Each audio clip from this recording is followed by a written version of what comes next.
আজও চালু হয়নি অভ্যন্তরীণ ও আন্তঃদেশীয় রুটে ট্রেন চলাচল। এতে চরম ভোগান্তিতে পড়ে যাত্রীরা। এদিকে সংখ্যায় কম হলেও স্বল্প দূরত্বে বাস চলাচল শুরু হওয়ায় সন্তুষ্টি জানিয়েছে যাত্রীরা। তবে পরিবহন মালিকরা বলছে গড়ে দৈনিক ৩০০ কোটি টাকা ক্ষতির মুখে পড়েছে তারা। আশিকুল আলম জানাচ্ছেন বিস্তারিত।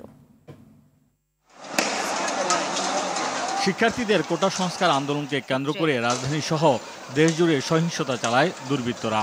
এতে ক্ষতিগ্রস্ত হয় পরিবহন খাত।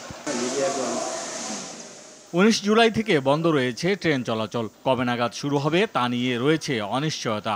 রেলভবন থেকে এখনও আসেনি সুনির্দিষ্ট কোনো নির্দেশনা। তাই ঢাকা রেলওয়ে স্টেশনে টিকিটের টাকা ফেরত নিতে আসে অনেকে। ট্রেন চলাচল শুরু না হওয়ায় বিপাকে পড়ে তারা। গতকালকে আসছিলাম, কাউকে পাই নাই, আর আজকে আসছে, এখনো পর্যন্ত আমি ওইরকম কাউকে পাই নাই। আমি হতাশায় ভুগতেছি। এখন কি করবো? টিকিট বিক্রির অ্যাড দেখছেন, কিন্তু এখানে একটা জানানো নাই যে মৈত্রী অথবা মিতালির ট্রেনের টিকিটগুলো এত তারিখ অবধি যাদের কাটা আছে তাদের টাকা ফেরত দেওয়া হবে। হাত দিয়ে একটা নোটিশ লিখতে পারতেছে না, পয়সা খরচ করে মেসেজ দিবে।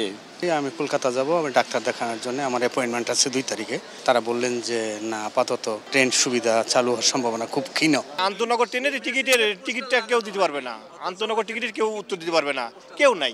এদিকে সংখ্যায় কম হলেও স্বল্প দূরত্বে শুরু হয়েছে বাস চলাচল। ঢাকা থেকে টাঙ্গাইল, ময়মনসিংহ সহ কয়েকটি জেলায় চলছে দূরপাল্লার গাড়ি। রাজধানীর মহাখালী, গাবতলী, সায়দাবাদ বাস টার্মিনাল থেকে বাস ছাড়তে দেখা যায়। মেট্রো রেলটা চালু ছিল, সবাই ভালোভাবে চড়তে পারতাম। এখন বন্ধ থাকার কারণে আমাদের আসা যাওয়াটা অনেক কষ্ট হয়ে গেছে। রাস্তায় কোনো ঝামেলা টামেলা আপাতত কোথাও থেকে কোথাও কিছু শোনা যাচ্ছে না। ময়মনসিংহ যাবো, চাঁদপুর থেকে আসছি, এখন গাড়ি ঘোড়া চলতেছে ঠিক মতো।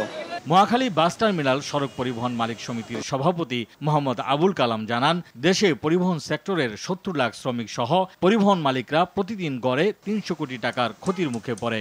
রাস্তায় যথেষ্ট নিরাপত্তা আছে, কারণ কালকে আমরা কারফিউ শিথিল সময় পর্যন্ত গাড়ি চালিয়েছি। আজকেও আমাদের গাড়ি চলছে যথারীতি সময়ে। এখন পর্যন্ত আমরা নৈরাজ্যকর বা অস্থিতিশীল বা কোনো বাধা বিপত্তির মুখে পড়িনি। কারফিউ শিথিলের সময় মেনে খুলনা থেকে ঢাকা সহ 18টি রুটে বাস চলাচল শুরু হয়েছে বলে জানান তিনি। আশিকুল আলম, RTV, ঢাকা।